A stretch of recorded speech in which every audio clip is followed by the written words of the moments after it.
Hey class, this lecture starts week 4, lecture 1. So we finished up infectious diseases. I got got the timer going because I'll keep going, you know me. So anyway, week 4, lecture 1, and we're going to get into pain medications. I'll go ahead and share my screen, and we'll do specific to the lecture. So I'll share that. Minimize me. I'm going to pull up one thing right quick. You won't be able to see it, but I can. But I want to look up our calendar, just to make sure we're on the right dates.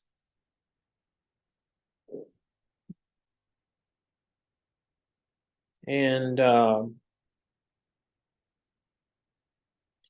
so week 4, there only will be one lecture this week because week 4 has exam 1 on 5/31. My guess is you all will be watching this at 11 a.m. You all will be watching this at a different time. Now, notice on what you see on the screen that the chapters are different than your book. You want to look anti-inflammatory, anti-fever, analgesic agents are going to be in chapter 40. So make sure you read that. And then chapter 21 will have opioids. Where we're going to start our discussion is we're going to start with non-steroidal anti-inflammatories, antipyretics, analgesics, and then from there we'll get into opioids and then anesthetics, and then we're going to get into hematology, oncology lectures, anemia, so on and so forth. But let me get back to our lecture and get things going, since that's the screen that I have pulled up.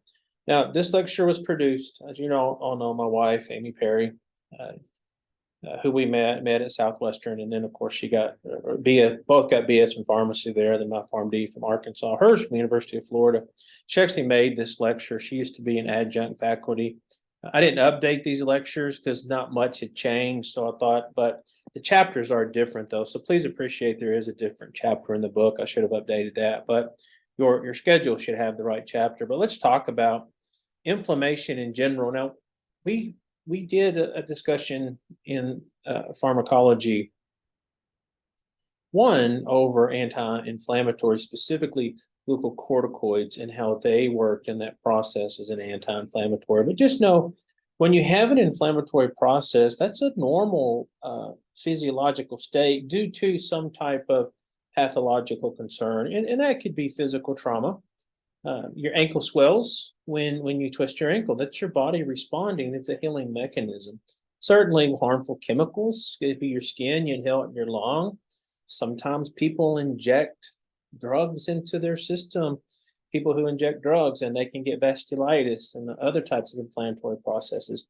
And no doubt from pathogens, fever, the list goes on and on. But the body's going to do its best to repair the insult, the pathophysiology. It's a physiological response to a pathological state, but many times it ends with an inflammatory response. And blunting that is a good thing. Sometimes it's not a good thing.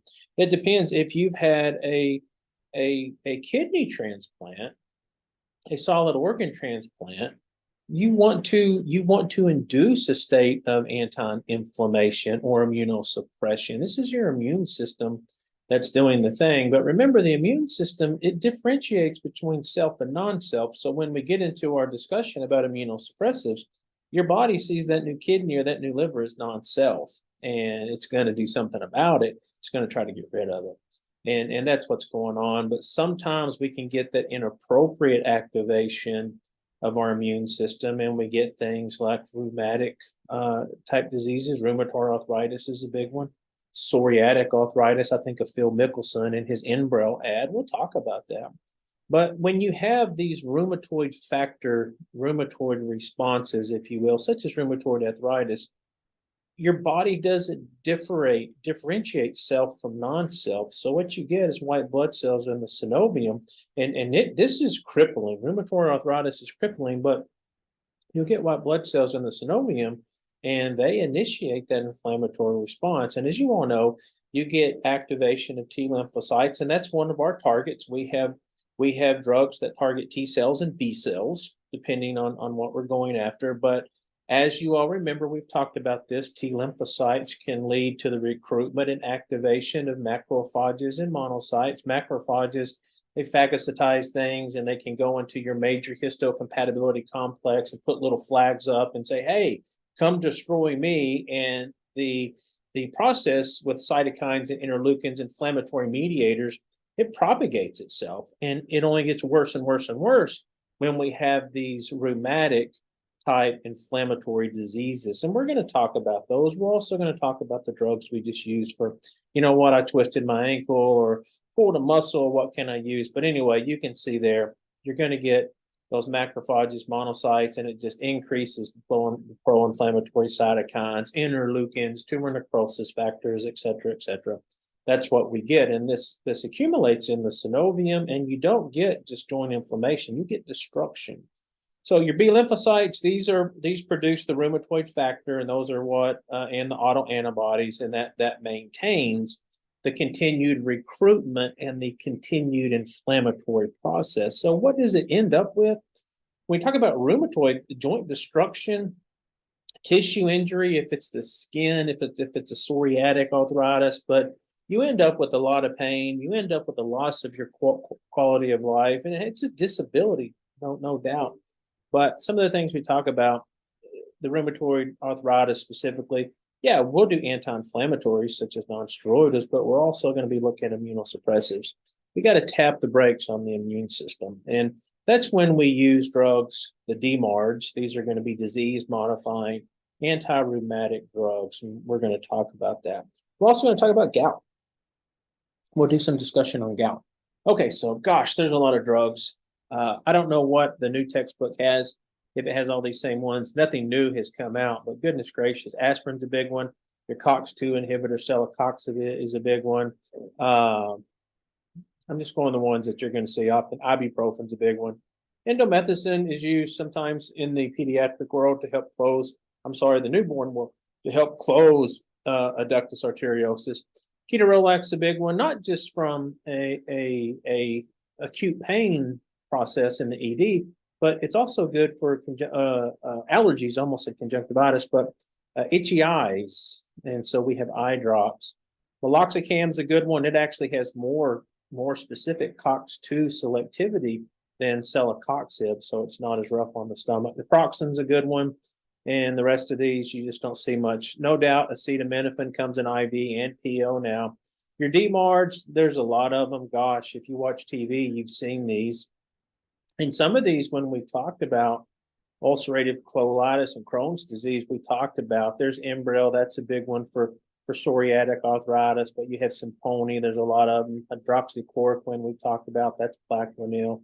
Infliximab, we've talked about. Methotrexate, rituximab.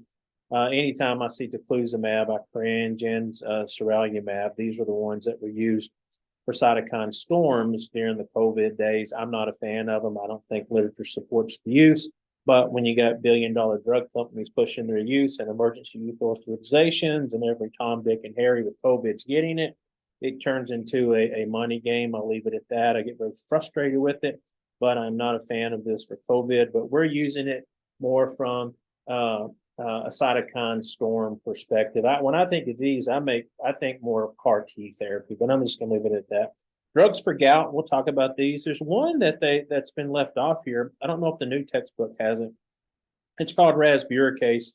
That is a real nice option to use. Number one, if a patient's going to have tumor lysis syndrome risk, usually the first round of chemotherapy for a large burden of cancer cells that are going to be lysed, you can lyse and you can get life-threatening hyperkalemia. It's intracellular debris and uric acid, which can lead to uric acid nephropathy. And so we'll give a drug called rasburicase IV that works very well, very well. But anyway, let's first of all, let's talk about prostaglandins. Now, if you remember our discussion on prostaglandins, the big thing was when you have the afferent arteriole going into the Bowman's capsule, right? And then the efferent coming out. We talked about when you inhibit prostaglandin, that would leave unopposed thromboxane activity, and you'd get a vasoconstrictive component, so your lumen would only be like that. And we talked about how the efferent arteriole could constrict to create back pressure to maintain your perfusion pressure, your glomerular perfusion pressure, so the kidney would work. And given an ACE inhibitor would dilate that back out, and you wouldn't get the perfusion pressures, and your kidney would feel like or actually experience hypoperfusion. And we talked about drugs like non-steroidal anti-inflammatory drugs maybe not being the best options for someone who's on an ACE inhibitor or they have underlying renal pathology. So something to keep in mind. But when you talk about prostaglandins, yeah, they're produced in all tissues, and it varies how much there's going to be.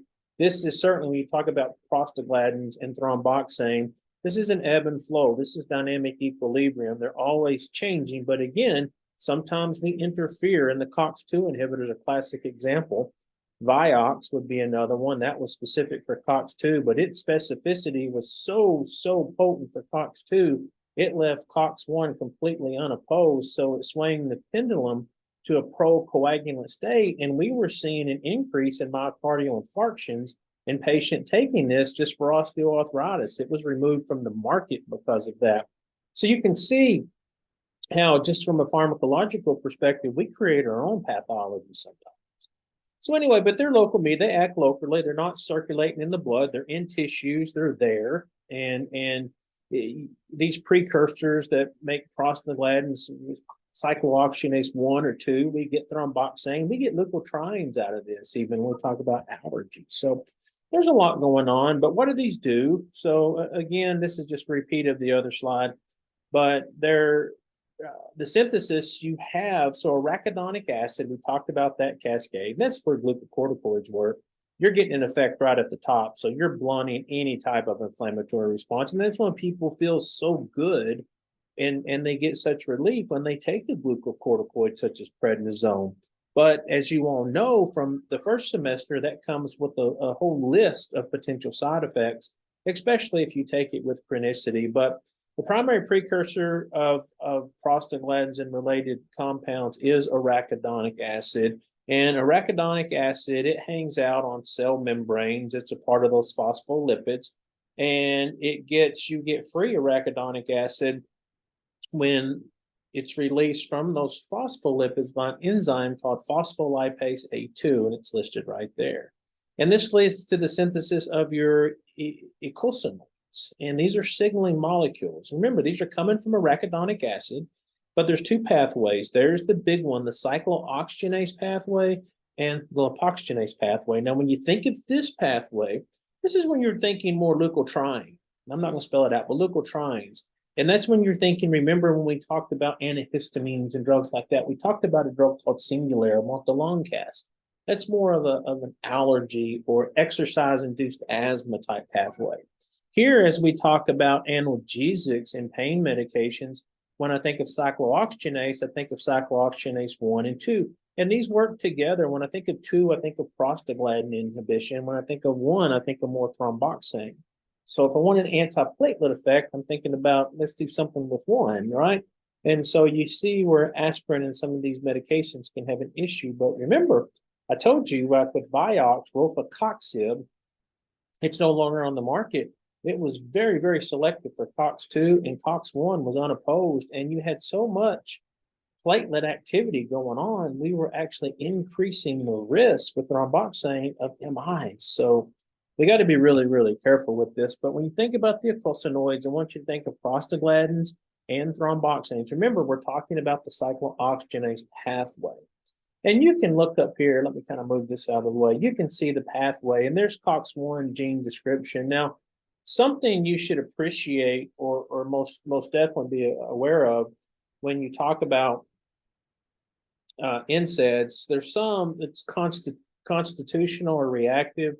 We actually consider the COX-1 pathway being more constitutive, if that makes sense. So your NSAIDs, again, we're talking about those non-steroidal anti-inflammatory drugs for the most part when we think about these, and we think about pain.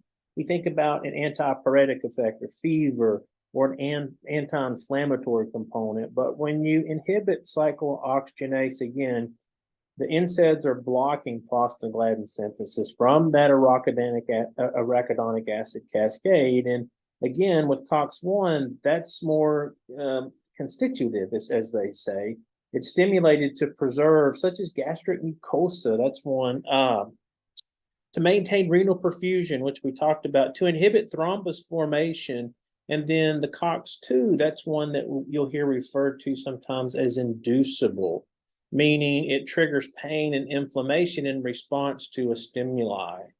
So that's where the therapeutic effects of an NSAID will come into play. So I hope that makes sense. We're going to talk about those, but instead of going through this whole long, nice, pretty picture, that kind of gives you an idea of what we're doing. But you see the COX-1 and you see the COX-2, and that's where we're focusing. And then there's that lipoxygenase pathway. I'm not going to go into that, but that's where you get leukotrienes, and that's where drugs such as montelukast come into play. But let's look at this. So there's your COX-1, right? It's a physiologic prostanoid production. Remember, constitutive. This is something that's doing to maintain dynamic equilibrium with a little or a lot. So when you talk about COX-1, I want you to think of normal cell processes. When you think of COX-2, I want you to think there's been an insult and we're inducing it. But getting back to COX-1, that's the one where it plays a role in gastric protection, vascular homeostasis, the platelet aggregation is going along there, reproductive issues and kidney function. So that's very important. Now, remember, when you inhibit one and not the other, you can throw this out of kilter. You're no longer in dynamic equilibrium. And the thought about having specificity for COX-2 and preserving COX-1, you mitigated your GI effects, but we created another problem with increased platelet aggregation. So you see your cyclooxygenase 2, again, I briefly hashed it out, but this is going to be what we call inducible and elevated production of those prostanoids in chronic disease states or inflammation, et cetera. But COX-2 is expressed throughout the body, brain, kidney, bone, increased expression when you do have an insult or inflammation, and those inflammatory mediators, the big ones, again, are tumor necrosis factor alpha and your interleukin-1, and you're going to have an increased expression of cyclooxygenase 2. Now, glucocorticoids, again, they're inhibiting the expression of cyclooxygenase 2. They're actually inhibiting the whole shooting match because they're working down through arachidonic acid. But just know we do have a selective COX-2 inhibitor available, and that's celecoxib. Now, the one that's actually on the market, there's a product called meloxicam. That one, if you had to say which one has the most selectivity for COX-2, it would actually be meloxicam. But when it came onto the market, they did not test drugs for selectivity, so it can't say it's more specific. It can't refer to itself as a COX-2 inhibitor, and the reason being is because it hasn't been proven in actual studies with the FDA. So that changes the game up. So keep that in mind when you think about these medications as we go through them. But Vioxx, the one I was mentioning, that was also a COX-2 inhibitor. It was extremely selective for COX-2. And again, it was 100% unopposed. COX-1 in patients were having thrombotic events, specifically myocardial infarctions and heart attacks. So I'm not going to go really in the lipoxygenase pathway. We talked about that. You know, this is the leukotriene. We're talking about this dude down here. That's going to be that leukotriene-related mast cell issues during not necessarily asthma attacks, but more along the lines, when I think of it, seasonal allergies. But the big one was montelukast or the Singulair, and all for asthma as well. But we use these for seasonal allergies, but this would be used for asthma. As we talked about in the respiratory, more for exercise-induced asthma. Now, montelukast carries a lot of nasty warnings with changes in your mental status and suicidality. I believe it's actually a black box warning, so it's not foolproof. I, for one, feel in seasonal allergies, Singulair works very well. Some people will say it doesn't work at all, but that's anecdotal. Greg Perry saying, but I feel like it works pretty good. The action's a prostaglandin, so it's mediated by the binding to several G-coupled protein receptors on that cell membrane. So the prostaglandins and their metabolites, those are signals, and they're fine-tuning that cellular response, which is the release of thromboxane A2 or the release of prostacyclin. And this is very important because when you think of thromboxane 18, this is issues with platelets and new recruitment of platelets. So when you have that initial bleed, why do you stop bleeding so fast? That's because platelets are kicking in. But if you're taking aspirin or a drug like clopidogrel or a P2Y12 inhibitor, you're not going to get that. You're not going to get your bleeding stopped until your intrinsic pathway can kick in and do its thing. But anyway, This goes back to that Virchow's triad we talked about. So release of thromboxane 2 from platelets after there is an injury and it triggers recruitment of more platelet aggregation and the vasoconstriction that we talked about to stop a bleed initially. So that initial point of insult, can we stop the bleeding now? And then you have your opposite to keep everything in dynamic equilibrium. These are from the prostacyclin from endothelial cells. These are going to inhibit platelet aggregation and actually produce vasodilation. So you can see it's a point counterpoint. And it's a balance of the two. And again, when you throw it out of kilter with medications, that's why we do studies. When you throw it out of line from dynamic equilibrium, you can actually create problems. And that's where issues with when we talked about the Vioxx, I always bring that up. I could see that one coming a mile away. So just something to keep in mind. Okay, so other therapeutic uses of prostaglandin. This is very important. So we talked about alprostadil when we talked about erectile dysfunction. Remember, it can either be a cabraject that was injected at the base of the penis, the urethral suppositories, the muse, or in the other line was given it IV, specifically in newborn babies where we needed to keep the ductus arteriosus patent. So we wanted a patent ductus arteriosus. We didn't want to close it.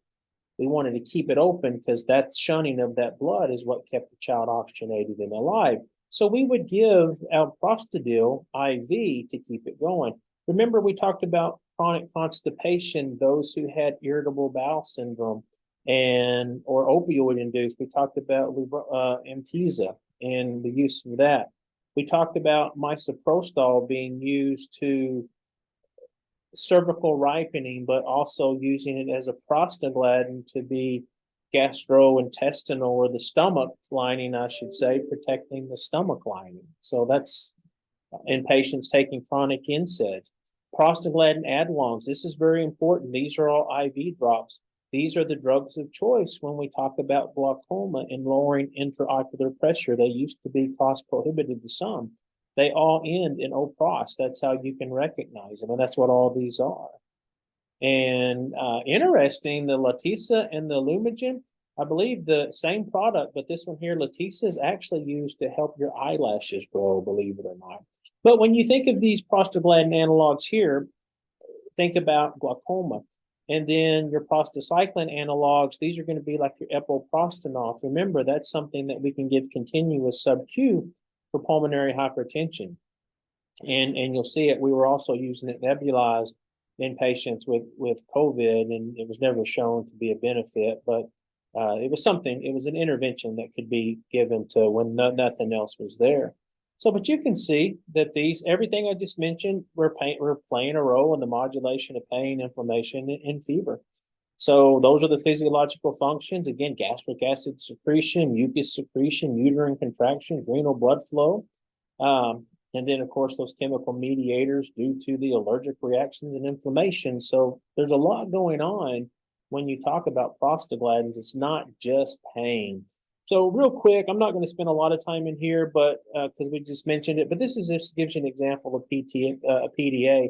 Now, in otherwise healthy baby, we'll give indomethacin to close this bad boy, but a lot of times when there's some issues, I'm not going to go into details, we'd see this, we would want to keep the ductus arteriosus patent. We'd want to keep it open. And the only way to do that was to give that infusion of a prostaglandin, specifically the E1 analogs, and more specific, alprostadil. So that was very, very important. But I'll let you read through this. Please appreciate this because it's something, if you do a NICU rotation for sure, you're going to need to know this, but it's a continuous infusion that we do. We talked about its use in ED, the cabraject versus the muse suppository pellets, whatever, but very important. So, and this is the importance, but alprostadil infusion, that's what keeps the ductus arteriosus patent until there can be surgical correction. So that's actually keeping the baby oxygenated. Now, if it just doesn't close and you can hear the murmur, sometimes you can let it just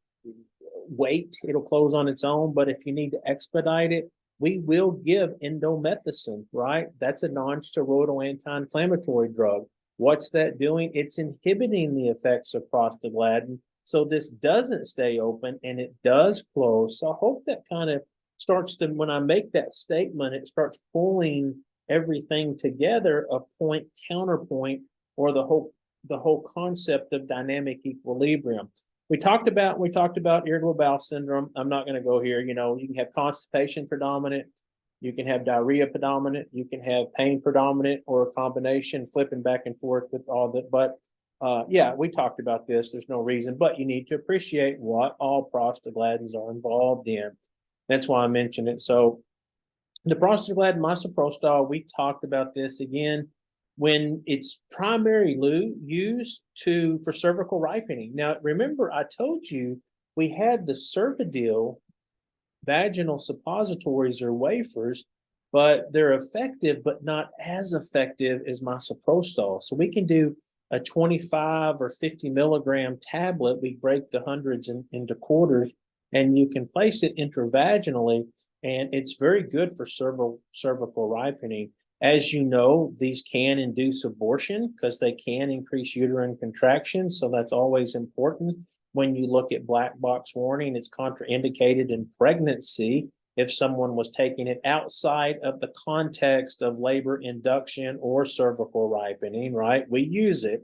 That can kind of be a paradox or an oxymoron. I get it, but it depends on the indication it's being used for. Now, when it comes to our discussion, we're talking about its GI protective effects. And the whole point of that was to have something to decrease those NSAID-induced gastric ulcers. And there was a product called Arthrotec. I don't know if it's still on there, but it was diclofenac in combination with misoprostol. So that would have been the brand name Cytotec, would have been just the misoprostol. But again, that prostaglandin lining of the stomach, that's what we're trying to preserve. And when you can have that interaction with prostaglandin receptors on the stomach, you can increase the stimulation of that. Remember that mucus and bicarb production.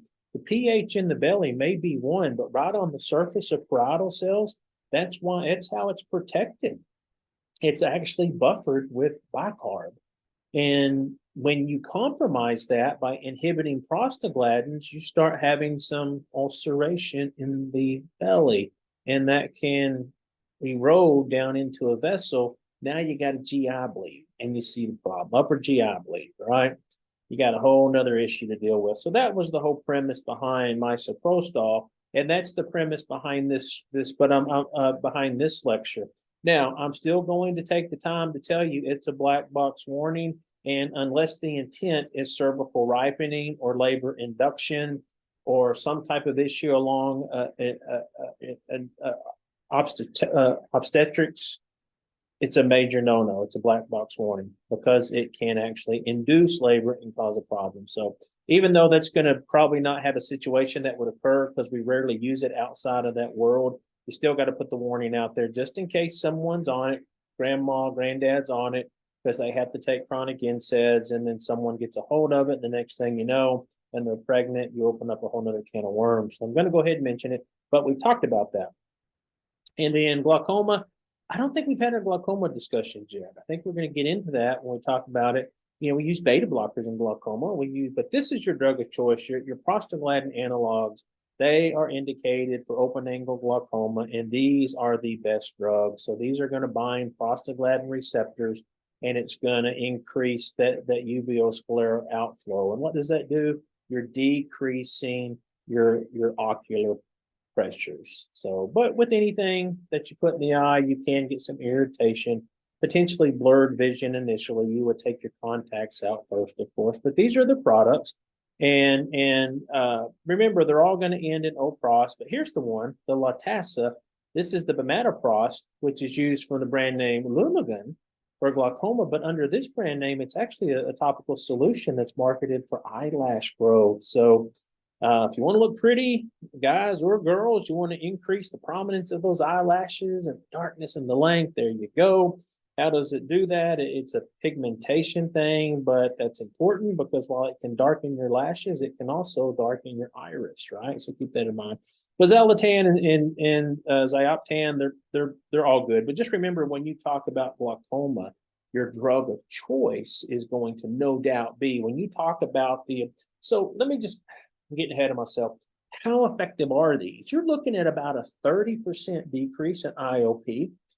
You can add on a beta blocker, and they come in combination products. That's probably going to give you, if you used it by itself, maybe 20 to 25. There's really three products we use. It's these prostaglandin analogs. That's going to be your drug of choice. Your second line would be beta blockers, which you can plus or minus. Timolol is a big one, Timoptic. And then we also have, remember, carbonic anhydrase inhibitors. We have the Diamox eye drops, not just the tabs for the, when we talked about, we did renal, we talked about using Diamox to dump bicarb. We talked about Diamox for acute mountain sickness or cerebral edema, etc. But we can also use it as eye drops again for intraocular pressure. But those are the least efficacious. But sometimes you'll see one, two, or all three. And the beauty is some of these come in a combination product. But keep that in mind. The prostacyclin analogs, again, when we talk about pulmonary hypertension, yes, they're potent pulmonary vasodilators. So they can be used to treat pulmonary hypertension. So very effective drugs. And the big thing is increasing that O2 delivery, right? Very short half-life. So most of these, like Flolan, this is the one I'm most familiar with. This is a continuous infusion. Now, one thing you need to be aware of, it's a continuous IV infusion, but we also do it a sub-Q continuous infusion. But these type drugs, the patient can't just quit cold turkey because they can cause profound rebound pulmonary hypertension. So it can what you're treating. You don't want these drugs to run out, but you can see the various products and how you deliver them. But just appreciate that we use these for pulmonary hypertension. Now, anytime we talk about vasodilatation, that can lead to flushing, right? That can lead to headache. Take your nitroglycerin, and someone's going to complain when you're doing your ED rotation. Ask a patient if they're started on nitrate. The first thing they're going to complain about is all of a sudden have a headache. But these all tie together. The dizziness associated with the headache, associated with flushing, associated with fainting. These all, a syncopal type episode, they all go hand in hand. But just think of dilatory effects when we have nitroglycerin. Think of it it's not the same thing, but think about the side effects in that regard when you have a dilatory effect in the body. So if we were to ask a question, which prostaglandin do we use to maintain patency of the ductus arteriosus in a neonate with congenital heart problems before surgery? Well, let's just actually match these.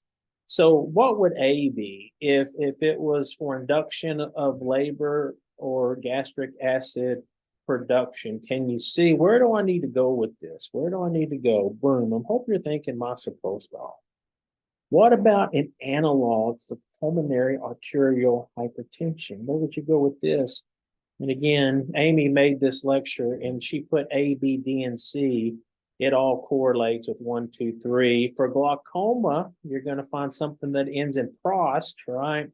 And then for this one, though, the alprostadil, that would be your answer when we talk about prostaglandins. And remember, our prostadil, that's going to be given IV, very short half-life. We also use this as well. We deploy it for erectile dysfunction, and we also use it for cervical ripening. Probably more common, Cervidil wafer, probably more common for cervical ripening than anything else.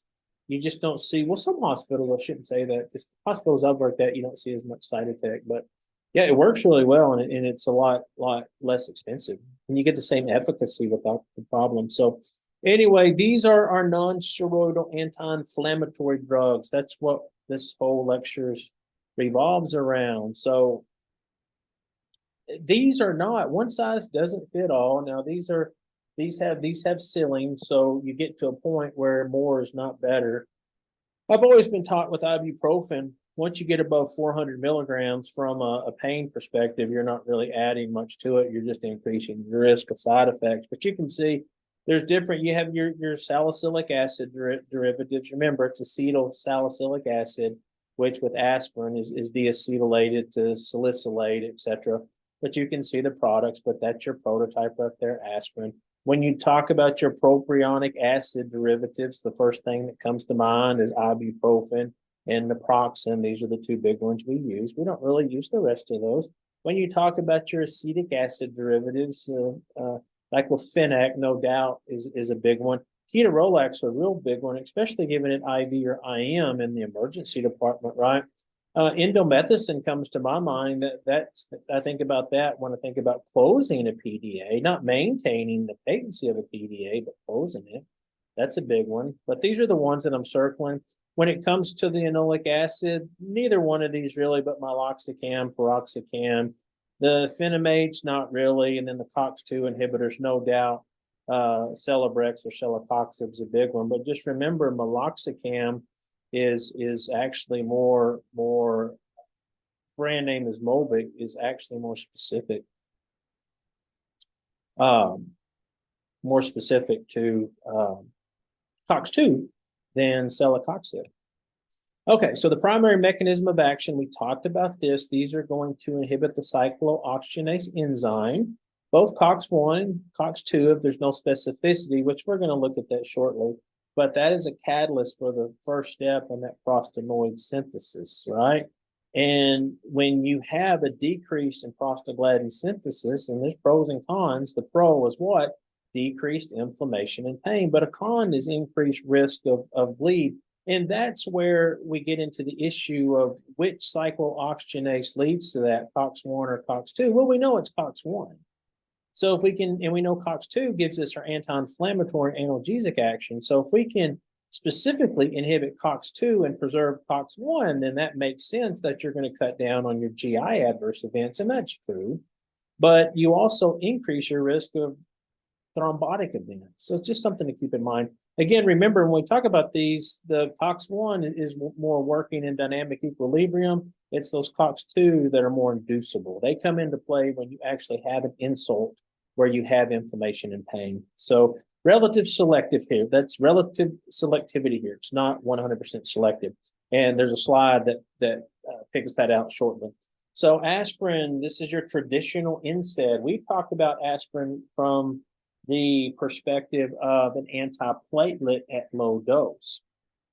So that's going to be more of a COX-1 or thromboxane phenomenon. As your doses get higher, that's when you can get an analgesic or an anti-inflammatory effect. So, but you all know aspirin, it's used to treat fever, pain, inflammation. We use the low dose aspirin, the 81 milligrams a day, to prevent those heart attacks. We use it in ischemic stroke. Multiple different reasons to use it as an antiplatelet therapy, but that's what you think of. But just know that aspirin is a non-steroidal anti-inflammatory drug with antiplatelet properties at lower doses. So depending on the dose, you're going to suppress thromboxane, higher doses prostaglandin, and it's irreversible COX inhibition with aspirin. Remember, we talked about that. But it's always at that low dose, and we need to make sure that we appreciate that. So the traditional NSAID, aspirin. So again, anti-inflammatory activity at the high dose is rarely used for that. Lower doses, that's going to be for stroke prevention. We've talked about this, 81 milligrams a day. Differentiation from other NSAIDs, I mentioned it just 2 seconds ago, irreversible inhibitor of cyclooxygenase. Remember, when you do this from an antiplatelet perspective, it's going to be bound up to the platelet for the life of the platelet, which can be 8, 9, 10, 11, 12 days. So keep that in mind and always appreciate that. Now, we talked about, there's the irreversibility right there. All other NSAIDs are reversible cyclooxygenase inhibitors, okay? And all NSAIDs have those 3 major therapeutic actions: an anti-inflammatory, analgesic, and antipyretic. So if you have a fever, you have pain, you have inflammation. But again, not all NSAIDs are equally effective at all therapeutic indications. So you need to appreciate that. Aspirin being a big one to keep in mind. So how does aspirin work? So inactivating cyclooxygenase, decreasing prostaglandin formation at higher doses. Remember, the lower doses, your cyclooxygenase 1. This is a cyclooxygenase 2 pathway. I'm not talking about aspirin as we discussed it in our anticoagulant, antiplatelet lecture. This is more of the pain. We don't use aspirin as an anti-inflammatory any further. It's just, we just use it for antiplatelet activity. But the premise is the same. If you were using it, if it was all you had 100 years ago, It's what you would use to decrease the inflammation due to prostaglandins. It's what you would use to inhibit the inflammation of arthritis. It's what you would use for pain. It's what you would use for a fever, etc. So, but just know it's not disease modifying. So if you were using it, which you wouldn't, this is just for discussion, it's not going to induce remission or stop the progression of any type of disease like our DMARDs do in some of our rheumatic issues. So keep that in mind and appreciate that. But anyway, you all can read through these. I don't want to belabor the point because I want to keep moving forward. But again, inhibition of COX-2, that is what is responsible for the analgesic activity. And COX-2, remember, I said it was inducible. It's not constituted like COX-1. It's inducible. And it's expressed during inflammation and injury. Again, I've said it again, I'll said it once, I'll say it again. No single NSAID is with superior efficacy. Just pick one and stick with one. That's the way I say to do it. But where do we use these? It's going to be for those moderate pain and musculoskeletal disorders. But ketorolac we use for more severe pain. We don't use it for more than 5 days. The IM and IV certainly has better efficacy than PO. When you talk about ketorolac, this is one you all will use quite often. If you're 65 and older, you can give 30 milligrams and then follow it up with 15 milligram doses. I would not go to the 60 milligram dose. Also, the 60 milligram dose is specific for IM. I'm going to tell you there's some studies that have come out that show, remember, these are ceiling drugs. They don't, more is not better. You can actually give 30 milligrams IM or IV. You get the same analgesic effect, but less side effects. So I'm going to recommend when you're working in the ED that instead of using the 60 IM, you use the 30 IM, but you're going to be told that I'm wrong and you need to do 60. Just do what your boss tells you to do. But I'm telling you what the science, what the literature tells you, not what Greg Perry tells you, but what literature tells you. But just appreciate that. If it's someone who's less than 65, yeah, you're good using the 30 milligrams. And if you need to schedule it for 48 hours, that's fine too. But just know we usually don't go over 5 days. That has a big association after 5 days with renal dysfunction and some gastric erosion issues. So just something to keep in mind. But if you need pain relief now and you don't want to use a narcotic, ketorolac, the brand name Toradol, is a good option. The PO is not going to be as efficacious. So I would recommend not going down that route with Toradol. I'd just stay away from the PO. Just use ibuprofen or naproxen. So NSAIDs, so when we talk about their antipyretic effect, they're lowering the fever. This is prostaglandin 2 synthesis is blocked, the release is. So when you talk about fever, you need to think about the hypothalamic thermoregulatory center. This is elevated, and you're going to get a fever, and it's caused by PGE2, prostaglandin E2 synthesis. And that leads to, and that's stimulated by pyrogens or cytokines released from white blood cells. And this is usually due to not just infection. Just as you have a fever doesn't mean you have an infection, but infection is one of the stimulus. Hypersensitivity reactions can use to it. The malignancy can lead to it, and so can profound inflammation. So keep that in mind. But when you give an NSAID, all they're doing is resetting the thermostat back to normal. If your temperature is 98.8 degrees, it's not going to make it go down to 96. It does not have an effect on normal body temperature. But that's the effects. Again, everything is being mediated through prostaglandins. So what do we use NSAIDs for?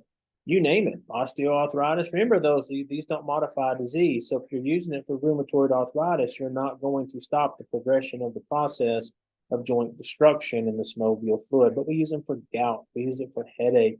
We use it for muscle pain. We use it for joint pain. Dysmenorrhea, that's another place we use it. But yeah, it's just for pain and inflammation. Sometimes we'll combine it with an opioid to maybe have an acute opioid sparing effect. It just depends. Again, that's where ketorolac comes in. We talk about aspirin. Low dose ASA from an analgesic perspective is going to be 650. Now, you know, low dose aspirin, when you hear that, you're thinking 81 milligrams and for the antiplatelet effects. But To get an anti-inflammatory and analgesic effect from aspirin, you have to go to 4 to 8 grams a day. And this is going to lead to tenderness and synchronism and salicylism and all types of issues. So we don't do that. So just mark that out. We don't use this anymore for that. So your antipyretic use, again, aspirin, we don't do it anymore, but ibuprofen, naproxen are good for over the counter. We typically avoid aspirin, as you know, for those under 19 for Ray's syndrome, and that's associated usually with a correlation with a viral infection. Remember, we talked about this last semester. That can lead to full-blown hepatitis and cerebral edema and death. So we do not use aspirin much for fever. There's no reason to do that. We have acetaminophen works great. And you know what? With acetaminophen, your serum levels only have to be around 8 nanograms per mil in order to get enough high level in the CNS and the hypothalamus to get an antipyretic effect. And acetaminophen suppository can get that. You don't have to give a $30 vial of IV acetaminophen. You can give a 500 milligram suppository. It's not going to give you pain relief, but if it's just for fever, it's going to be efficacious. It all has to do with what serum levels correlate or have a causation with an effect, cause and effect. So keep that in mind. And actually, from a pain perspective, you can't really get to the same level as you can to saturate the pain potential of acetaminophen. But if you give it to the suspension form, a liquid form, you can actually get up around 18, 19 nanograms, what you need for an analgesic effect. And the CNS is more along the lines of 16, 17, so you actually get there. More is not better. More is not better. But anyway, when you're talking about a fever effect and you don't have the oral route, an acetaminophen suppository, I promise you the level is less than 10 to get an antipyretic effect, and you can get to this level with the acetaminophen suppository. You don't necessarily have to put the patient on, give them the IV acetaminophen. So you're talking pennies versus $25 to $30 unless things have changed. Now, from a cardiovascular perspective, we talked about this. I'm not going to go into the details, but you know, number one, with aspirin, it's an irreversible inhibitor inhibits COX-1 production of thromboxane A2. The thromboxane A2 causes the vasoconstriction and platelet aggregation, resulting it could be a stroke, MI, and death. But you know, that's why we give the low dose aspirin after someone for secondary use after someone has had an MI or they have atherosclerotic coronary artery disease. That's why we do it. And the typical dose, as you all know, is 324 milligrams. It's usually 4 81 milligram chewable tablets chewed and swallowed, then 81 milligrams indefinitely. But again, we've had this discussion, so I'm not going to focus on it, but you just need to appreciate when we talk about thromboxane A2 and we talk about prostaglandin, this all works in dynamic equilibrium. It's a tug of war back and forth in hoping that you have stasis or homeostasis. So external applications, you have salicylic acid, topical treatment for corns, warts, calluses, acne. They have salicylic acid solutions that you can use on the face. I think it helps clean up pores. You have the methyl salicylate, which has that cooling effect with wintergreen oil. So there are those arthritis creams or sports rubs, icy hot, etc. You have the diclofenac. These work very well for osteoarthritis, knee pain, hands. It's just a gel or ointment. I think it's affordable now. You can get over the counter now. But then you have the ketorolac. Don't forget, we have the ophthalmic solution for seasonal allergic conjunctivitis. So it works very well, actually. So keep that in mind for those itchy eyes, for those who have seasonal allergies. I'm not going to sit here. The aspirin, you can read through this. I mentioned already that it's acetylsalicylic acid and it's deacetylated by esterases to salicylates. And you can read where they're absorbed. They do cross the blood-brain barrier. It would have to, right, to help with fever, but you can see where they're metabolized. Now, do know that low-dose aspirin has a short half-life. Now, that doesn't really matter from a therapeutic aspect when we're talking about the platelet, because remember, it's an irreversible binding to the platelet. So that's going to last, though. The platelet is inhibited till it dies. So keep that in mind. But when you're using it for pain, you do get saturable kinetics. So it goes to zero order kinetics, and the half-life can be 15 hours. But We don't use it for that. But these are the patients you would avoid high dose aspirin. This slide deck needs to be, there's just too much attention being applied to aspirin, and we don't even use it for this. Other NSAIDs, all are well absorbed orally. Most of them are highly protein bound and metabolized in the liver to inactive metabolites. The ones that do have active metabolites, we don't use. The Solondac used to be pretty popular, but not anymore. So, but always use the lowest effective dose. And in your side effects, GI, right? It can be just stomach upset to gastric bleeding. And you know the processes with prostaglandin production inhibits acid secretion. We're blocking that. Stimulate protective mucus and stomach or a buffering of the stomach lining layer along with mucus. We're interfering with that. COX-1 inhibition that reduces the protective mechanism. So that's why we have COX-2 inhibitors, right? Like celecoxib, meloxicam is too. But I think we've beaten this to death. This gives you the selectivity. And again, I want you to notice here's the meloxicam right there. So that's Mobic. I always tend to recommend Mobic over Celebrex because it was cheaper, but I think they're both generic now, so it doesn't really matter. Just know that the product Rofecoxib Vioxx is no longer on the market because it was trashing kidneys. So keep that in mind. But there's some of your other effects. There's the antiplatelet effects. Again, please read through these on this slide and appreciate what it says. But again, do we need to belabor the point? We went through all of this in the first semester of pharmacology. So no, we do not. The renal effects we do need to re-emphasize, but remember, NSAIDs prevent that production of prostaglandins and prostacyclins, so on and so forth, and that's what maintains that renal blood flow. So when you give a non-steroidal anti-inflammatory agent, you are going to have some constriction due to blocking of the prostaglandin of that afferent arteriole going into the glomeruli, the Bowman's capsule. And that can lead to some sodium and water retention and edema, which can lead to decrease the efficacy of your antihypertensives. It can exacerbate heart failure. It can make renal disease worse. So, but remember now, when you see this happening and you have all your glomeruli in there, your nephrons, typically what happens is if this is the exit pathway, this efferent arteriole is going to constrict.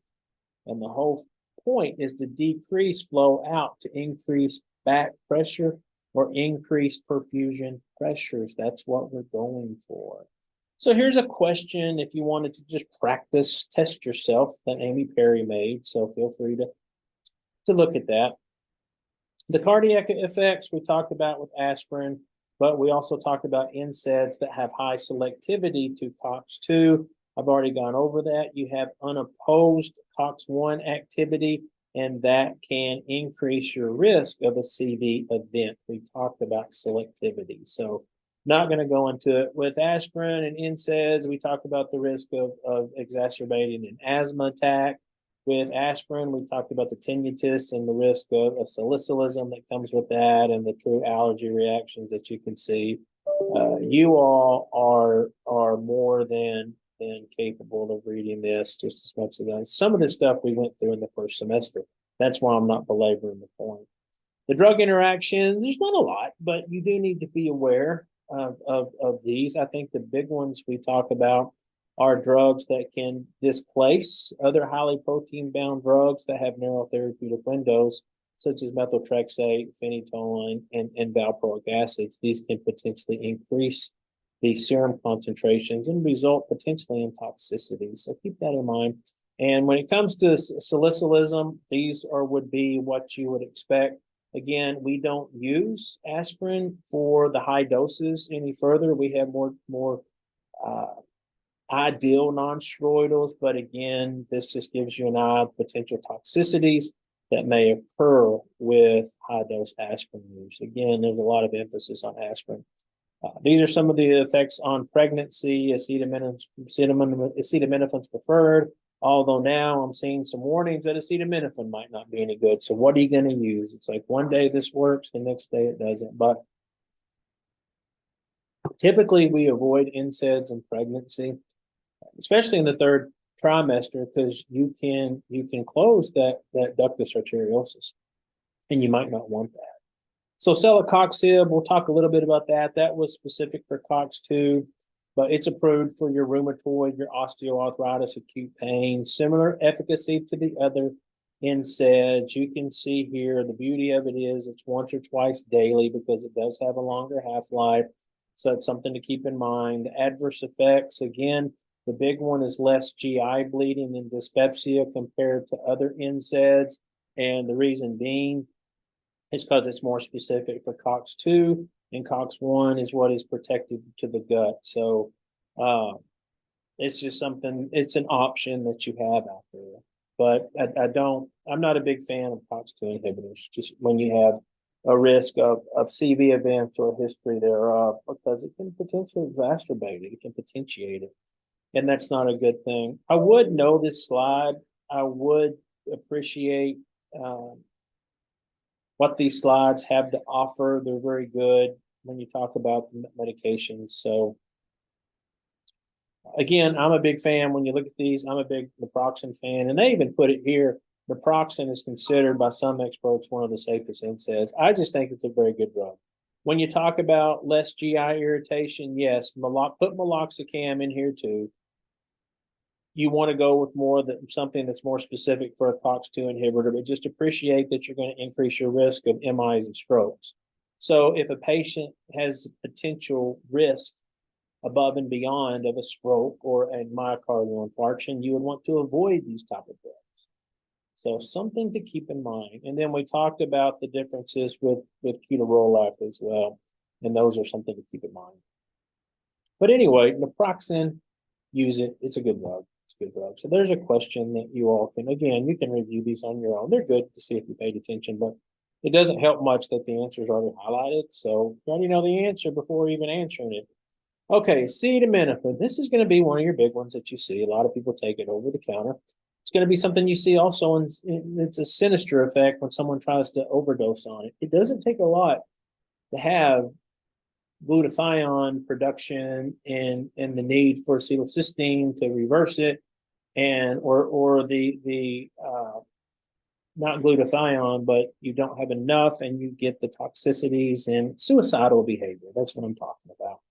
And we actually have reversals for this. It's called acetylcysteine. It comes in oral, smells like sulfur, or you can use the acetadote, which is IV, but that would be your antidote. I'm a fan of the 2-dose bag. Don't quote me on this. I think it's 150 milligrams per kilogram over 15 minutes. And then you give 300 milligram per kilogram. I don't know, look it up. But anyway, when you look at acetaminophen overdose, there's several regimens. There's a 2-bag regimen and there's a 3-bag regimen. But whichever one you decide to use, when you're done with your second bag and you draw a level and it's still elevated, you just repeat your second bag until you have your acetaminophen level to what you want it to be, because you have to do that because you utilize all your glutathione and you're left with toxic metabolites. And the thing about acetaminophen poisoning is you overdose, you feel bad, and then you actually get back to feeling better. And this is when the damage is being done. You have to intervene right here. If you get it right here, you've probably missed the opportunity. And then like 48 hours later, they crash. They're back to feeling horrible and fomenting hepatic destruction. But getting back to the therapeutic indication for acetaminophen, again, the antidote is acetylcysteine, okay, N-acetylcysteine. And it does come in an IV formulation, but you can use an oral. But we can use this for fever, right? It works in the hypothalamus. Doesn't take a very high level. The analgesic effect, right? We do that. It doesn't have an effect for inflammation, okay? But little effect on cyclooxygenase. So for that reason, it's not considered an anti-inflammatory medication. But it has no effect on platelet function.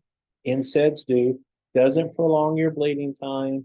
NSAIDs can, and it's not considered an NSAID. So it's a good drug for pain and fever. So no doubt, and certainly preferred for children with viral infections because you don't have that risk of rise Beret syndrome, however you choose to pronounce that. You don't have that risk for that. And it comes in suppositories, it comes in caplets, it comes in a suspension. For the most part, for kids, we give 15 mg per kg. Kids now can have a higher max dose than adults. They can usually have an extra dose in the day and they can tolerate it more. So sometimes you'll see a little bit more aggressive dosing in a child. But again, you really need to stick. We for adults, we never go above 4 grams per day. And the FDA has actually bumped that down to no more than 3 grams per day in the over-the-counter world. But it it's effective, but you get to a point where it can become extremely destructive. And this is probably one of the main culprits we see with drug overdoses. So pharmacokinetics rapidly absorbed. I will tell you, when you give the suspension, it does have a faster onset. And I do think when you're talking about numbers, you're going to get a little bit better efficacy. If you look at the peak, if that was the suspension, when you look at the oral, it's going to be a little bit slower on, and it's not going to be quite as high. And that plays a role because if you look at the actual drug studies done, I did a big workup on this. The caplets, when you do 1 gram of acetaminophen, it barely touches that saturation threshold, where the suspension does. So more is not better. And then when you give it IV, it's no doubt going to look like this. This is roughly, I think, 18 nanograms per mil. And I think this is 20, and this here is roughly 24. So you can see the difference between giving it IV up here at the top, this here being the suspension, this here being like a caplet or a tablet. Now, this one down here would be the for fever, the antipyretic dose. I think the threshold here is you need to get above 8, and all of these do, including the suppository. Now, when you give the suppository, it's not really going to get up here. The suppository for acetaminophen should only be used for fever. You can't get a high enough level to get an appreciable analgesic effect. So I think that's a very nice pearl. It does have significant first pass metabolism. If you're giving it IV, you're bypassing that. So sometimes you'll see 1 gram in the OR and you'll see doses started sooner. You can get away with that. Just know it forms a highly reactive metabolite, and that's that N-acetyl-P benzoquinonamide, that's NPAPQI. This is what causes the liver damage. So you need to know this, okay? NAPQI reacts with what? There's the glutathione, but we deplete it. This is in normal acetaminophen doses, and it forms a non-toxic substance. When you overdose it, you deplete these glutathione stores. And that's the problem. You have this NAPQI floating around that causes liver damage. That's why we give what we call NAC. And again, that's N-acetylcysteine. Okay. And then it's treated. There's no renal dose adjustment. But again, it's IV, PO, rectal. When we say PO, that's suspension and caplets both. Adverse effects at normal doses, it's safe, but they're larger doses, it will rot your liver, it will kill you. And so keep that in mind when you're giving this. But you do need to appreciate, can you give it to someone with hepatic disease or viral hepatitis or alcoholics? You can. I wouldn't go over 2 grams per day. And I'm going to tell you something too. This has been shown in studies that those who abuse alcohol and take regular acetaminophen, that can increase your risk of cirrhosis too. So you need to appreciate that. But when you have things like this, number one, if you have viral hepatitis, you know the causation. Is there a cure? And if it's hepatitis C, is there a cure? So do something about it. If there's alcoholism, do what you can to get the patient on the dry side, abstinence, right? So severe hepatic impairment, though, we will avoid it. And as I mentioned, the N-acetylcysteine is the antidote for the AP doses. I feel bad that I forgot it, but anyway, I will tell you that you might hear the 2-bag system and then the 3-bag system. The 2-bag is just what it says. You get a higher dose. I think the first dose, I really think it's 150 milligrams per kilogram, but it could be 300. So you need to look it up. It'll be protocolized, but most hospitals use a 2-bag system. And some think, oh, you give the 2 bags and you're done. And no. That's just the initial dosing. If you get to the point after your first 24 hours and your acetaminophen level still in a toxic level, you just continue to repeat the bag. You're not going to hurt them by giving too much N-acetylcysteine. A little bit expensive on the acetadote. It used to be, but I don't care about that when it comes to preserving or saving someone's life. I don't worry about that. I worry about preserving or saving their lives, even if they tried to take their lives. when you talk about suicide, then this is interesting. So let's talk about the Golden Gate Bridge. The first time I drove across it, I noticed there's signs like every 100 feet that suicide's not the answer. Call this number, and they actually have phones there where you can pick up the phone and call someone, maybe get some guidance. But people who jumped off the Golden Gate Bridge that have survived, which is not many, but when you hear their stories, it's fascinating. Their story's the same. The moment they jumped off the bridge, they regretted it. They realized they didn't want to die. And when you hear that, that's a beautiful thing. You embrace that. And it's like, so maybe people are just screaming for help. So when people do crazy things to harm themselves, I don't judge. I embrace them and say, what can we do? You survived. You did something that could have, well, I guess the way to do it when you think about suicidal ideations and then trying to carry that out, it's usually a long-term solution to a short-term problem many times. So, but I don't know if the cetadote's still that expensive, but even if it was, you can give it oral and you can put an NG tube. The thing with the oral is you have to drink copious amounts, but it smells so bad. It smells like sulfur. If you've ever been to Pagosa Springs, to the hot springs, that's what it smells like. And sometimes that can be not so pleasant. But again, we do have the acetadote, which is IV. It could be dirt cheap, but it doesn't matter.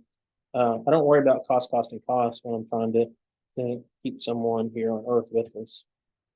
Okay, so let's get into our disease modifying drugs. Now, these are going to be, just as they say, disease modifying anti-rheumatic drugs, which means they modify the progression of the disease. So this is excellent for rheumatoid arthritis or whatever it may be. Remember, in the synovium, you've got that whole interleukin, macrophage, T cell, B cell, that whole immune response is going on.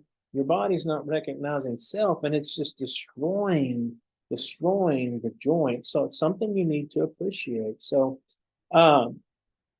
now you can use NSAIDs and glucocorticoids in rheumatoid arthritis, but we really like to do something that's going to modify the disease process. And there's a lot going on with this, and there's a lot to be said about it.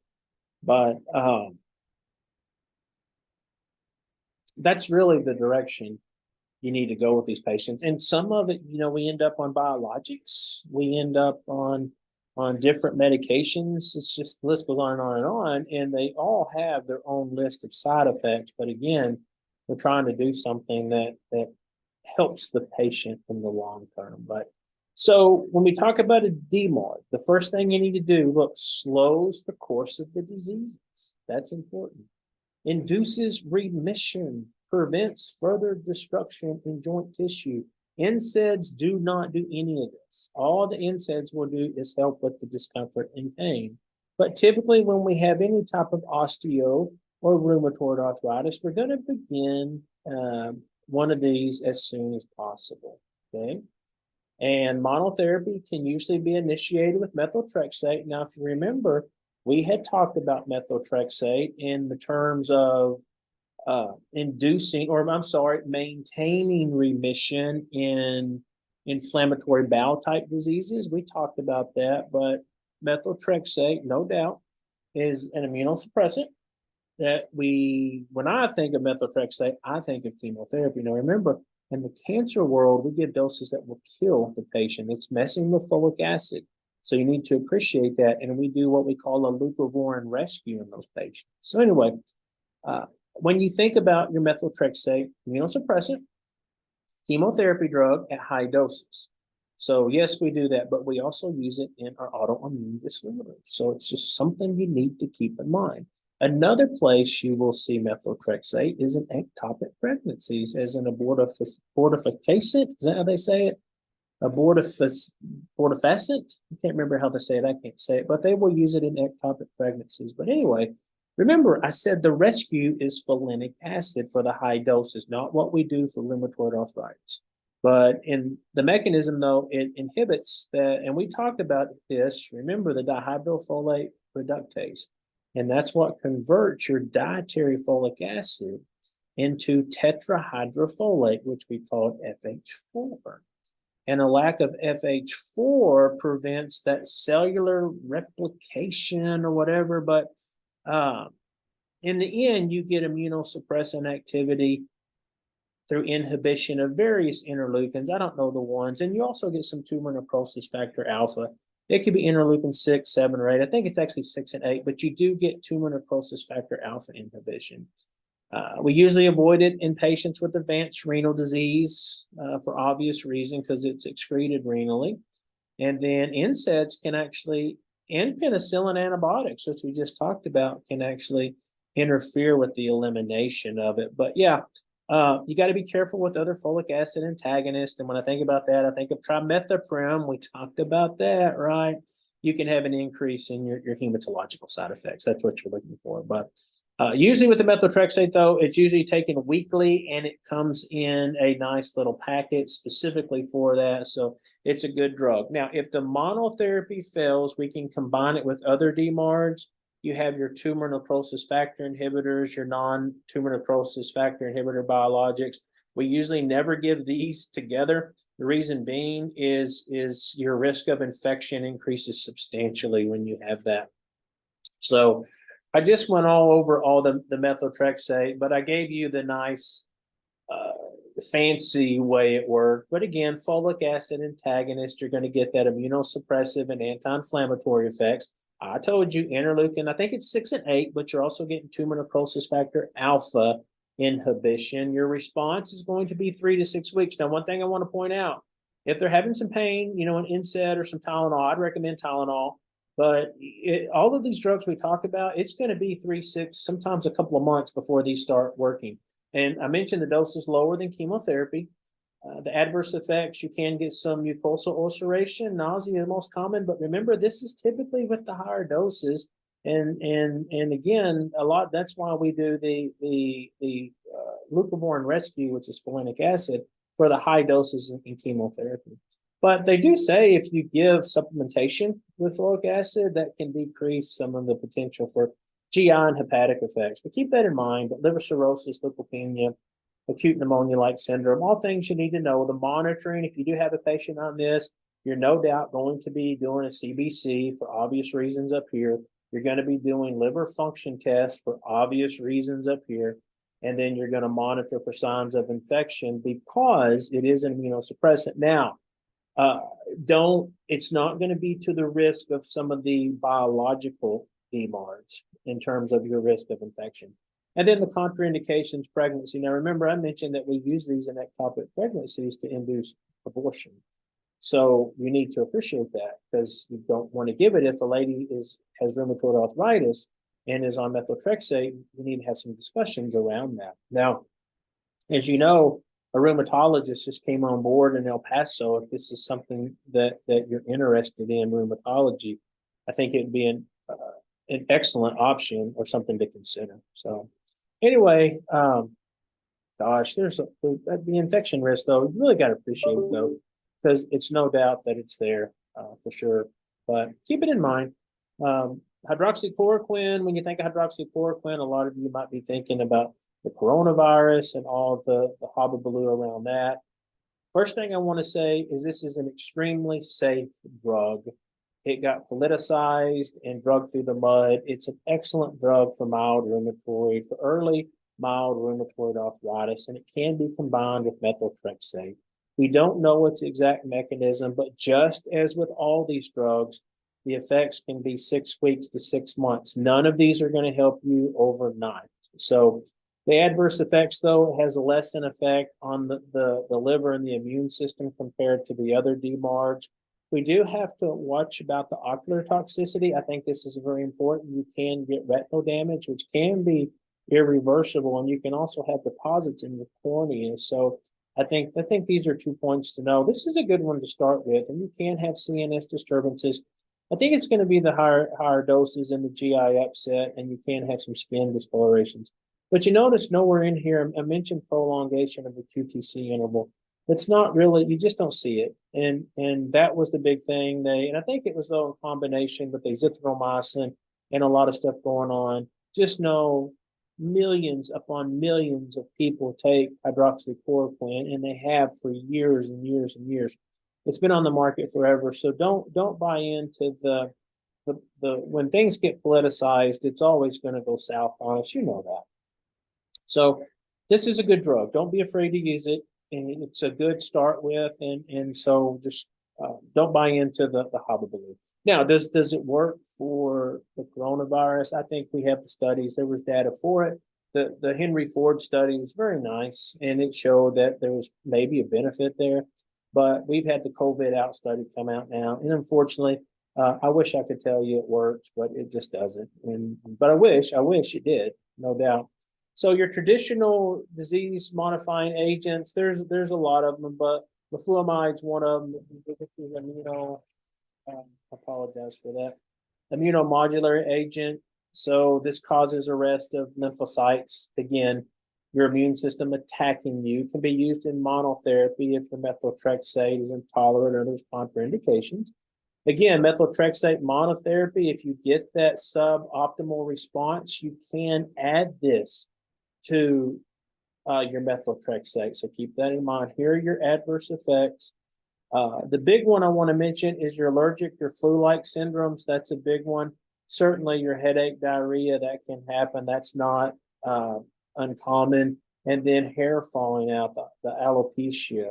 But caution in liver disease, and again, it's also contraindicated in pregnancy. So if you were using this because you didn't want to use methotrexate because of the ectopic pregnancy and the risk of abortion and all that stuff, we use the methotrexate, the MTX. You may see methotrexate. I don't know if I mentioned this. You may see it abbreviated as MTX. The sulfasalazine, we talked about. You know my thoughts on this, but not going to go there. Not going to go there. It's a bad drug. So I'll leave it at that. And going back to your glucocorticoids, again, we talked about this. This is usually going to be a bridge.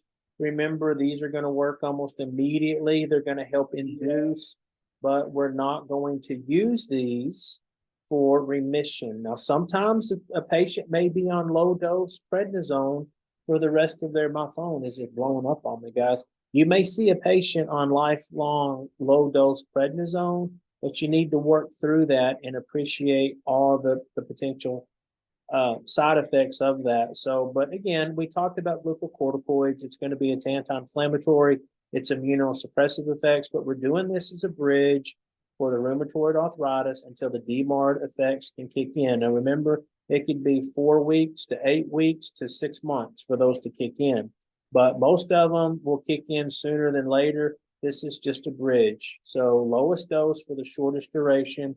These are your drugs, you know them. We've gone through them. We discussed this in the spring in Pharmacology 1. So you all know these and appreciate these and what they do. Now, as you know, it comes with a whole list of nasty side effects. And oh gosh, we talked about Cushing's syndrome.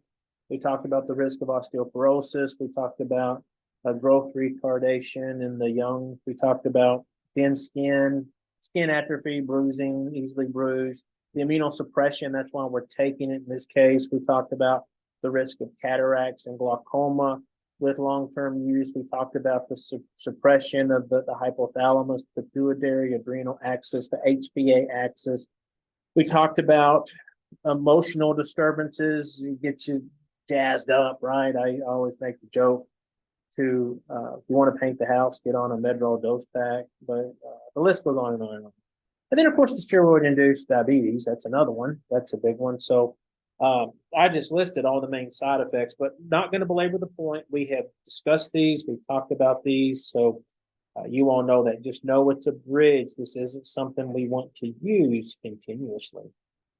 Okay, so our biologics. These are the biological disease-modifying anti-rheumatic drugs. And again, the pathogenesis, we're trying to block these interleukins, these tumor necrosis factor alphas. Remember we talked about methotrexate and 6 and 8. I hope I'm quoting 6 and 8 because my mind tells me it's 6 and 8. Anyway, you're inhibiting cytokines, specifically those interleukins and those tumor necrosis factor alpha. So in this case, we're talking about tumor necrosis factor alpha inhibition with biologic DMARDs. And these most definitely will decrease the signs and symptoms of rheumatoid arthritis, and they slow the progression, they decrease the structural damage, they improve your function. You can have a response in as little as 2 weeks. So maybe you start out just on a steroid, prednisone, and then do a taper after 2 weeks and just ride your biologic as a monotherapy into the sunset. You can use it with traditional DMARDs. Those are going to be your MTX. Just know would be the example, or bridging it with a steroid. But I want you to appreciate that really your non-biologic and your others, you got to be really careful when you start adding a non-biologic to it, because you increase your risk of infection. You can increase your risk of side effects. So you do need to be careful as you start adding medications on board. But when do we start these? They're not usually first line. If your traditional DMARD, such as methotrexate, is not working, that's when we'll add it. So if the patient was not responding 100% to methotrexate, that's when the consideration starts to come into play.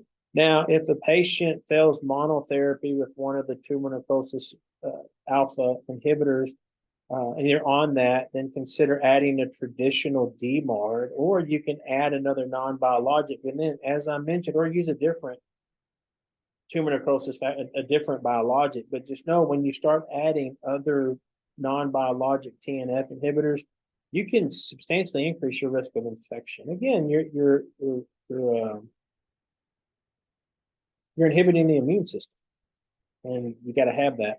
But caution in heart failure, it can worsen it, and then an increased risk of lymphomas and cancers. Again, your immune system is what fights off what is not real in your, or what doesn't belong in your body. It's real, but it doesn't belong there, and that's why you can have some issues with these drugs. So the non-tissue necrosis factor biologic agents, we'll use these in monotherapy as well. And you can add it to your traditional DMARDs. Again, these are typically initiated after you have tried a traditional DMARD. I always like to think of methotrexate. Again, if a patient fails monotherapy with one non-biologic, try another non-biologic. With or without methotrexate, I would say with methotrexate. And then again, this is, again, do not combine your non-biologics with your tumor necrosis factor alpha, your biologics. That's going to be, you need the risk benefit right there, because you can substantially, again, increase your risk of infection. So, and there it is with your biologic DMARDs, those increase of infections, all types. You can have reactivation of latent tuberculosis. You can have reactivation of maybe an undiagnosed hepatitis B or C. It can lead to fungal fungemias and different fungal infections. So it's just something you keep in mind. If you're going to start a patient on these medications as it relates to vaccine, please vaccinate your patients before you start it. And even if it's live or attenuated, to get the best response. If you do wait until after the fact, do not give live vaccines, because they can actually get the disease. And if you're giving your attenuated vaccines, your dead ones, you're probably going to have to use higher doses to get the same immune response. So they would certainly, their flu vaccine, you would want to do that high dose, the flu HD, if you will. And a big one, this is the Humira. There's several of them out here. This is a monoclonal antibody that binds to tumor necrosis factor alpha, and it prevents that interaction with the cell. Works very well. It's every 2 weeks, sub-Q. You can give it at home. You can see the main side effects, which we just talked about all these, but you do need to know these and appreciate these. I'm not going to read them off because you can read them, but you need to, the big one again is increased risk of infection, especially if you combine it with other agents. The Cimzia, again, same story. You can read through this. It is pegylated with polyethylene glycol. That's important. We do that to increase the half-life, but sometimes this can be a source or a catalyst for an immune response or allergic to it, antigenicity. Again, the adverse effects are the same. You need to appreciate these and know these. I'm not going to read them off. And then the Enbrel, if you think about this one, the psoriatic arthritis, that's Phil Mickelson. Again, it's a fusion protein which works on tumor necrosis factor alpha, preventing that interaction with the receptor, and given once weekly sub-Q, usually well tolerated. And this one does have studies with methotrexate, which shows an increase in efficacy. Simponi is another one. We do use all these, by the way. Again, combined with methotrexate, sub-Q, adverse effects are the same. In addition, you can see some increase in hepatic enzymes. So please keep all these in mind. Infliximab, that's a extremely popular one. This one here, yeah, it's IV, so that makes it a little bit more. It's only every 9 weeks. It's not like the other ones, but it's something you need to keep in mind when you think about infliximab.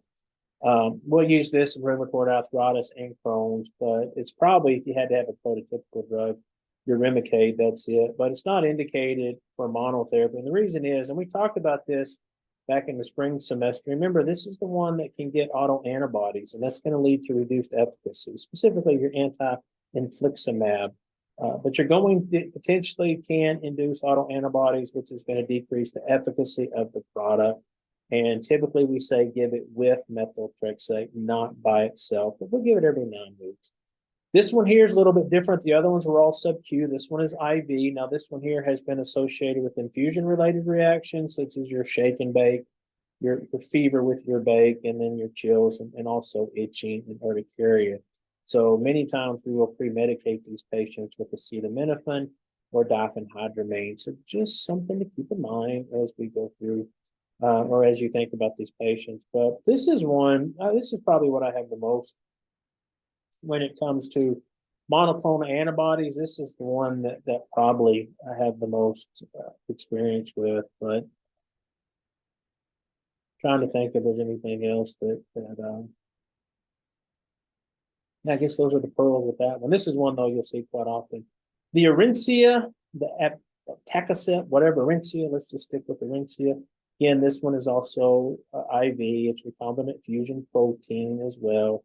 This one here, a little bit different. You're preventing that full T cell activation, and these are going to be on T cells, specifically CD28, which is going to prevent the binding to CD80 and CD86 protein. So some of the adverse events, again, infusion-related reactions, headache, upper respiratory infections, and nausea. But these are the ones I'm trying to think of all the pearls as we go through these, to share them as we do go through them. I think, I don't know if it's, I think this one here there's one called a Tannercept or something like that. I do think they're in the same class when it comes to their inhibition of 2-methyl factor alpha. But I'm trying to think. I don't want to misspeak. So there's rituximab. This one here, my experience with this is typically you see it in combination with CHOP-R, a chemotherapeutic regimen. This is specific, though, for those B lymphocytes, so that activate T cells. So if you have a B cell lymphoma for your cancer, it would be a drug you would use. If it's a T cell lymphoma, you would not want to use it. But we're talking about in terms of rheumatoid or rheumatic diseases. Again, this is directed against the CD20 antigen on the B lymphocyte surface. Okay, so it's going to regulate the cell cycle or the initiation of that. But there it is, the B lymphocytes, they activate T lymphocytes and produce those autoantibodies and the rheumatoid factor that produce those inflammatory cytokines. So we're trying to prevent what's going on the B lymphocyte surface. And there it is, targeting B lymphocytes. That's going to delay, again, that production of structural damage and your signs, symptoms, etc. But you do get B cell depletion, and that can lead to an increased risk of infection. But it is IV every 16 to 24 weeks, and anything that's IV, no doubt you got to worry about infusion-related reactions, urticaria, hypotension, angioedema. This is going to be more of a flushing phenomenon.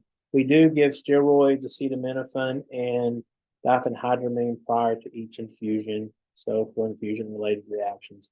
So something to keep in mind. And then teclistamab, these are your usually when I think of these, I don't necessarily think of them in the terms of rheumatoid arthritis, but these will bind interleukin-6 receptors to inhibit the pro-inflammatory cytokine interleukin-6. This was thought to be related to all the damage that was going on during the coronavirus after the fact. And so you would see this administered in hospitals. For sure, though, the teclistamab can suppress your immune system, so you need to be aware of that. But LFT elevation, hyperlipidemia, neutropenia, hypertension, infusion site reactions, those are going to be all the potential risks. But I'm not going to go into a lot of detail. Just know, though, the teclistamab or the sarilumab, the Kevzara, that they're an option. okay, an option. I'm not a big fan of these drugs. When I think of them, I think of cytokine storms and CAR T therapy is really what I think of. And there's another question if you want to try to answer it. Okay, so we're going to finish up with gout. And so gout, you all know that. In essence, you have uh, solubility issues with uric acid, with hyperuricemia, specifically in joints, a lot of times the big toe. But you get formation of urate crystals. And sometimes when you think you have a septic arthritis, it's very important to aspirate synovial fluid. And if you have a high urate level, then the pain is not due to infection. It's you have gouty arthritis is what's going on. But anyway, it's hyperuricemia. That's an imbalance of uric acid overproduction and an inability to excrete it in the urine. And when you get a flare, and you got to ask yourself, how are you going to treat a gout flare?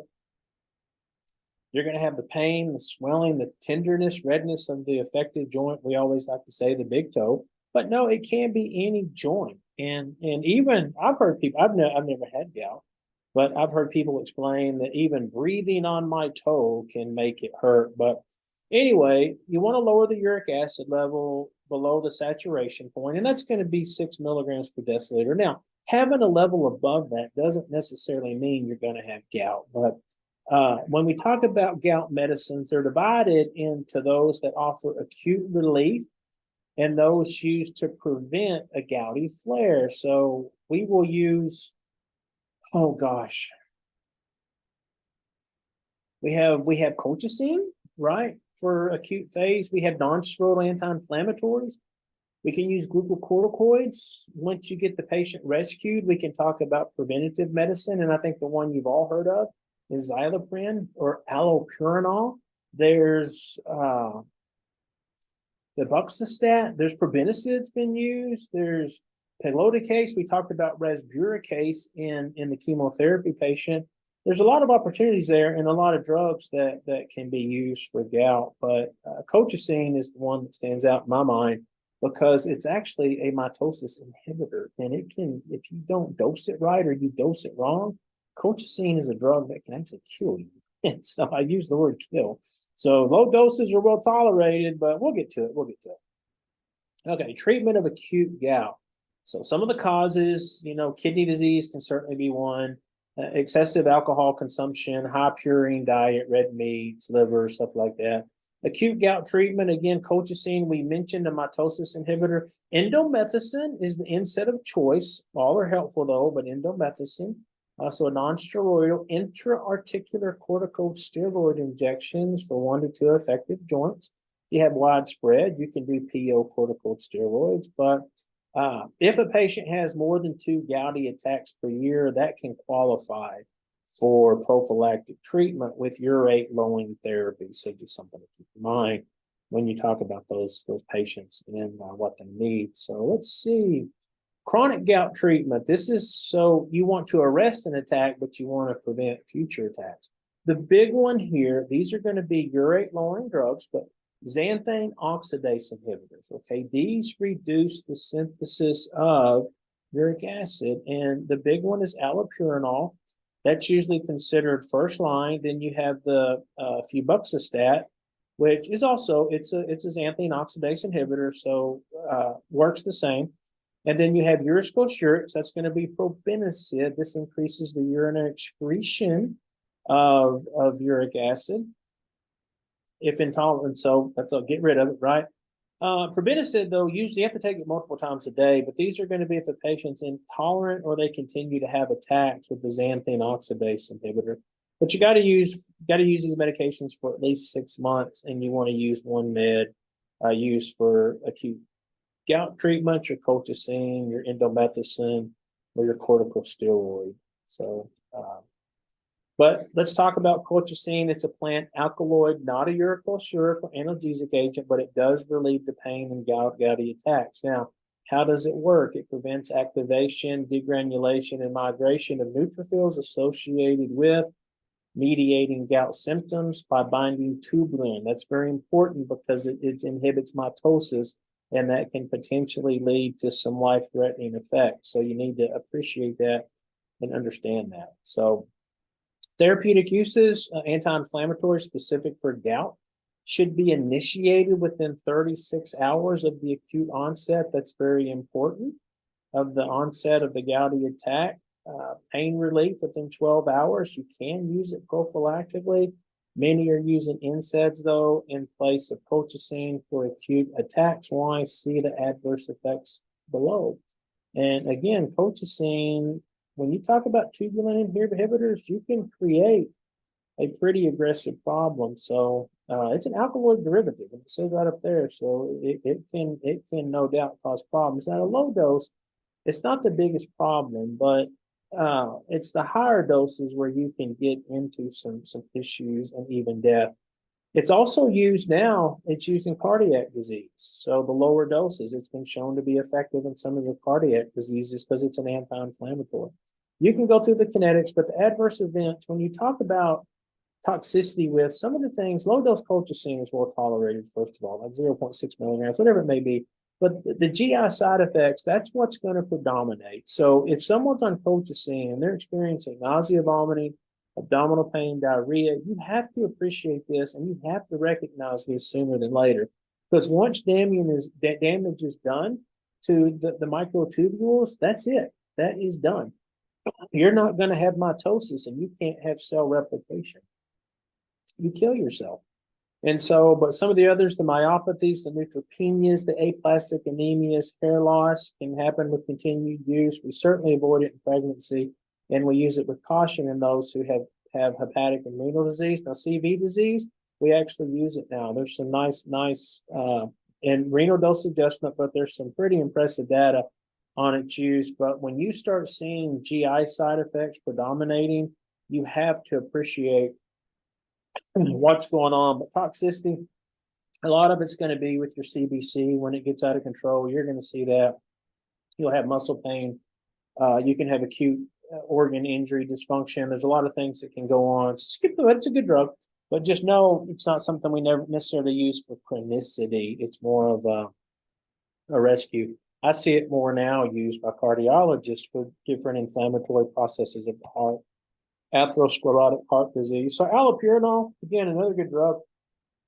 It's a xanthine oxidase inhibitor, and I'm just draining big time if you hear me swallowing. It's just post-nasal drip is horrible with the allergies. But, you know, when I think of, so allopurinol, we're going to use it to prevent acute attacks of gout and to prevent uric acid. It can be used to prevent calcium oxalate, renal stones as well, and to prevent hyperuricemia. If you think a patient's going to have tumor lysis syndrome on chemotherapy, we will actually begin them on allopurinol preemptively. But it is a xanthine oxidase inhibitor. Its active metabolite, oxypurinol, that's what prevents the oxidation of what they call hypoxanthine to xanthine. And when you inhibit that hypoxanthine to xanthine, that's when you reduce the production of uric acid. So usually we say that you need to have good hydration when you take this and take it with food. There's a lot that can interact with it, but it's a good drug. I mean, maybe mild, moderate.